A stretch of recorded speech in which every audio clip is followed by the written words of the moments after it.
The Michigan Wolverines returned two starters in their linebacker core, Jaishawn Barham and Ernest Hausmann, and they have several players on their depth chart in their second string and third string linebacker group that I think can contribute and step up this year. Michigan's linebackers helped the Wolverines to only allow 3.1 rushing yards per carry last year.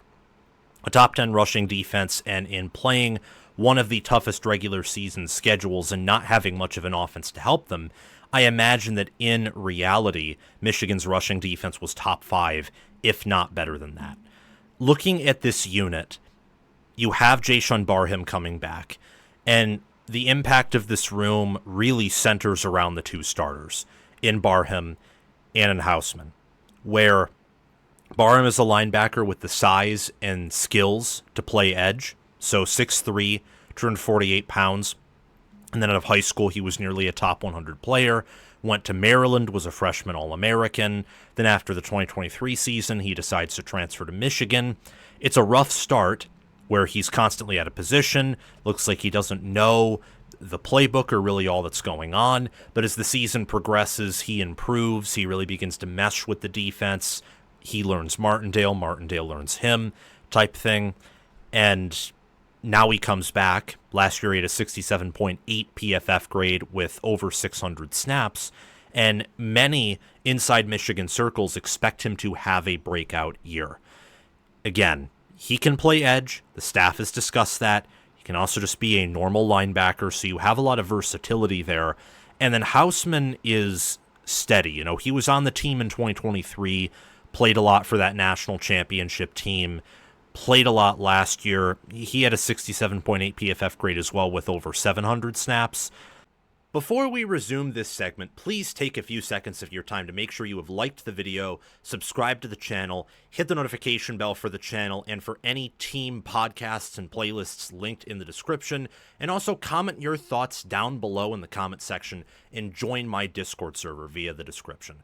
All of those things I just asked you to do are completely free, and they sign you up for things related to my channel, or they don't sign you up for anything. No cost to you, and all the benefit to you because we release daily college football content here on College Football with Sam. If you want to support the channel monetarily, sign up for a YouTube membership, or check any other links in the description for my merchandise store and Patreon page. Thank you very much, and let's get back to the segment.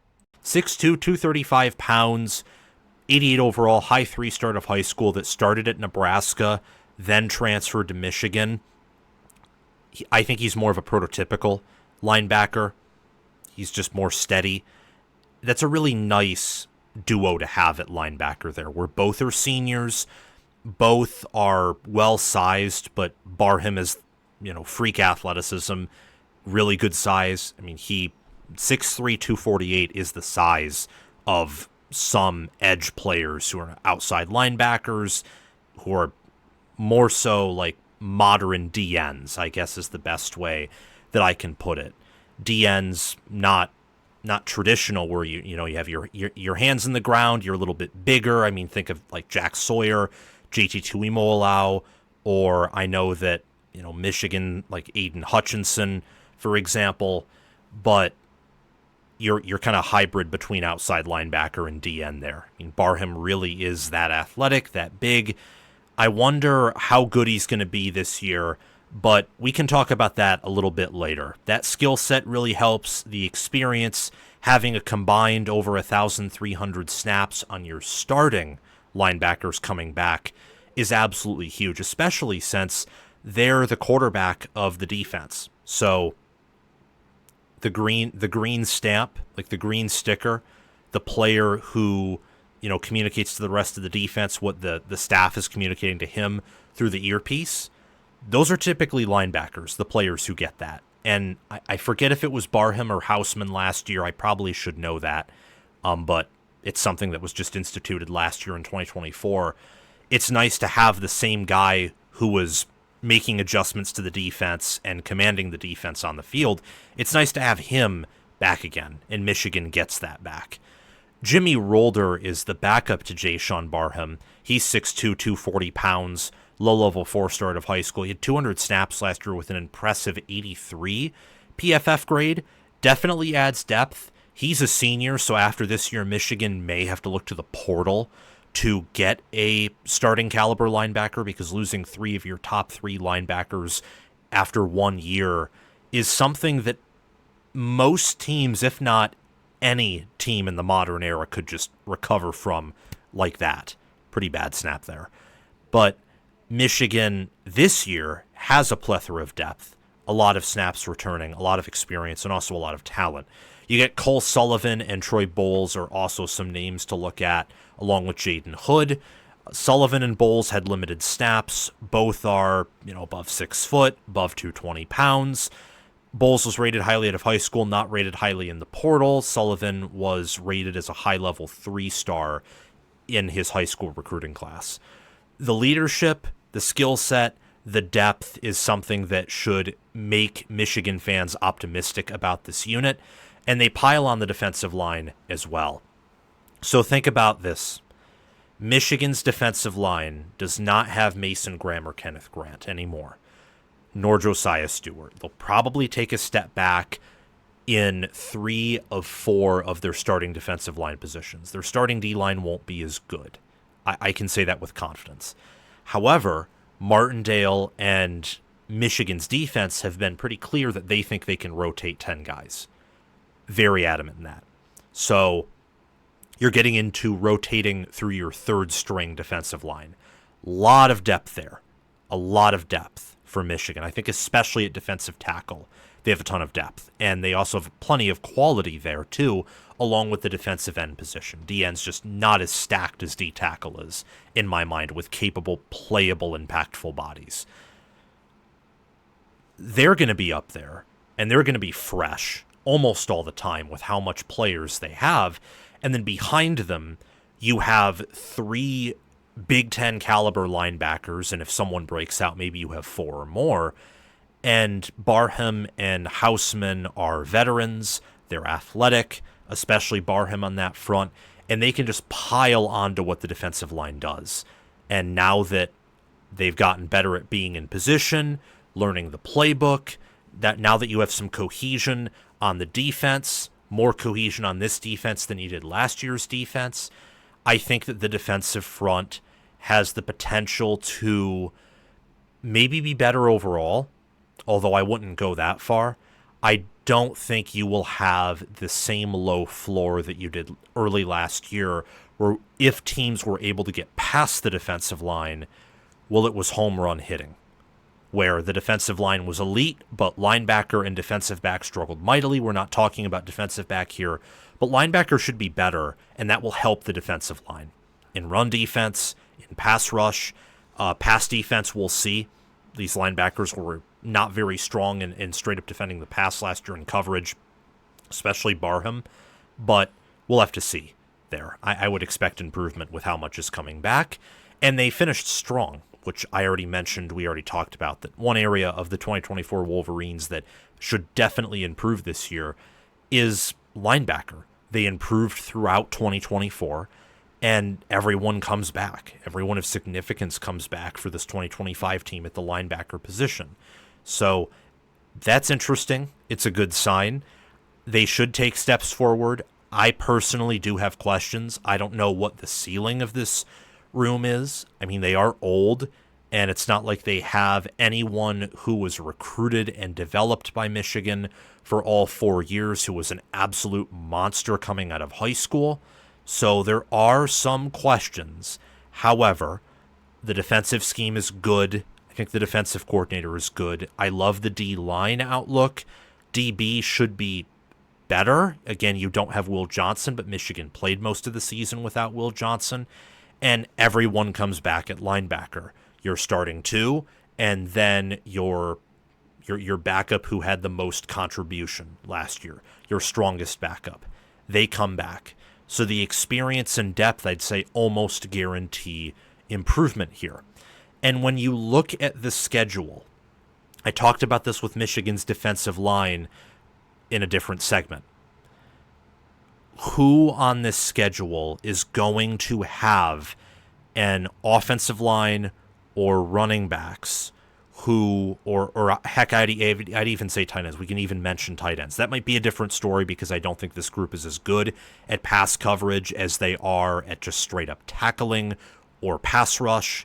But look at the schedule.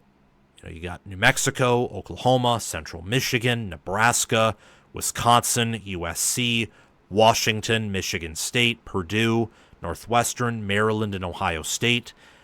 Ohio State, they're probably the only team that has the running back, tight end, and if their scouting reports are correct on the offensive line, which we'll just have to see there. If so, that's probably the only team outside of maybe Nebraska or USC that has that trifecta to really cause problems for this room. And Ohio State, even if their offensive line isn't up to where Ohio State's fall camp says they are, you have Max Clare, their backup tight ends are good, and by week 14, their running backs should be pretty great. Nebraska, love their running backs, love their starting receivers, although they're going to be more so matched up against Michigan's 5 defensive backs that are on the field.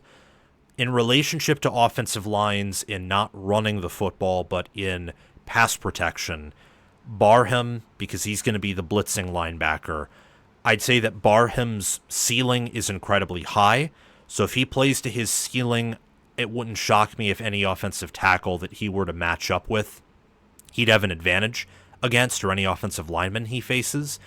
This is, Oklahoma, I don't love their offensive line. Obviously, the G5 schools, no. Nebraska, I love their interior, but it's not like I don't know if they have quite a first or second team All-American there, and their tackle situation's iffy. Wisconsin should have good tackles. Same with USC. Ohio State should too. Everyone in between those teams is a little bit more iffy there. I think Michigan State should have some good tackles. But again, none of them are first or second team All-Americans from what I can gather. However, Barham's floor and the linebackers' floors I also think are a little bit lower than some would like to believe as well. So they should improve. They should be good, great. They should continue the path that they set themselves on at the end of 2024. However, I don't think this unit is going to be as good as the defensive line. I don't think that. It might, relative to the fact that you only have 2 linebackers on the field and you have 5 DBs on the field, it might be a better unit than DB, but you also have to play more than double the defensive backs compared to linebackers, because that's the modern defense. The modern defense is a nickel defense. Preferably you have four down linemen. It's even at Georgia, where they run technically a 3-4 scheme, I think they do it with like kind of 4-2-5 players, where the scheme is Kirby Smart's scheme. It's what he wants to run, but they've adapted it to the modern meta on defense. So looking at Michigan and their defense as a whole, I'd say defensive line, which I've already talked about, is the strongest unit for sure. And then I would look at linebacker as a unit that has that potential to be great, but there are some questions, and we do have to keep in mind that the questions are legitimate. Is linebacker going to be absolutely phenomenal? We'll have to see. Is it the best in the Big Ten right now? It's close, but I would tab Penn State and Ohio State right now as having better linebacker groups than Michigan. Although Michigan they are in contention for having the best linebacker group in the Big Ten. If they do, with the defensive line they have, no one is running on them on the schedule. No one. And that would do a huge favor in helping Michigan earn a college football playoff berth, which is one of their goals for the 2025 season. Thank you for watching College Football with Sam. Make sure that you've liked the video, subscribed to the channel, hit the notification bell for the channel and team playlists and podcasts in the description, joined the free Discord server where we talk college football 24/7, and have commented your thoughts down below. Check out the description for any ways you can support the channel monetarily. Everything else I've asked you to do is completely free, and your support means the world to me. We're trying to become the next big thing on college football YouTube. Six-figure subscribers, maybe 1,000,000 one day. I think we can do that. And also check out any videos or playlists, anything in these columns right here, where there will be videos and playlists. Yeah, you get the point. Have a fantastic day, and I will see you in the next one.